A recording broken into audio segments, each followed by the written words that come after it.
Hey all! நான் போன வீடியோல நம்ம கிட்ட வாங்குற ப்ராடக்ட்ஸ் எல்லாத்துக்குமே இந்த பிரேஸ்லெட் மேக்கிங் கிட்ட நான் ஃப்ரீயா குடுக்க போறேன்னு சொல்லியிருப்பேன்.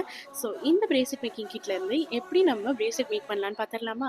கிட்ல குடுத்துருக்கிற எலாஸ்டிக் வயர்ல பீட்ஸ் எல்லாத்தையுமே போட்டுட்டு, சிங்கிள் நாட் ஒண்ணு, டபுள் நாட் ஒண்ணு போட்டு நல்லா செக்யூர் பண்ணிக்க போறோம். செக்யூர் பண்ணிட்டு ஒரு தடவ இழுத்து பார்த்துட்டு, அதுக்கப்புறமா அந்த எக்ஸ்ட்ரா வயர வந்து நம்ம கட் பண்ணி எடுத்துக்க போறோம்.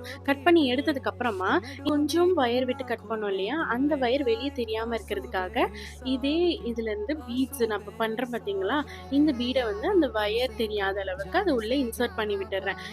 இப்போ பிரேஸ்லெட் ரெடி ஆயிடுச்சு. இதுல இப்ப நம்ம சார்ம் வந்து அட்டாச் பண்ண போறோம். இத அட்டாச் பண்றதுக்கு அதே கிட்ல இருக்கக்கூடிய ஜம்ப் ரிங் எடுத்து, இப்ப நான் வந்து ட்விஸ்ட் பண்ணினேன். அந்த மாரி ட்விஸ்ட் பண்ணிட்டு, எனாமல் சாமையும் உள்ள போட்டு, அத நல்லா நம்ம வந்துட்டு பிரேஸ்லெட்ல வச்சுட்டு நல்லா டைட்டா அட்டாச் பண்ணி விட்டுக்க போறோம். இப்போ சார்ம் பிரேஸ்லெட் ரெடி ஆயிடுச்சு. இந்த ஆஃபர் அவைல் பண்ணிக்கோங்க கைஸ். இந்த வீடியோவ லைக் பண்ணிட்டு, நம்ம ஷைனி போஸ்ட் சேனல சப்ஸ்கிரைப் பண்ணிக்கோங்க. மறக்காம இந்த வீடியோ உங்க ஃப்ரெண்ட்ஸ் அண்ட் ஃபேமிலிஸ்க்கு ஷேர் பண்ணி விட்டுருங்க. தேங்க் யூ ஃபார் வாட்சிங்.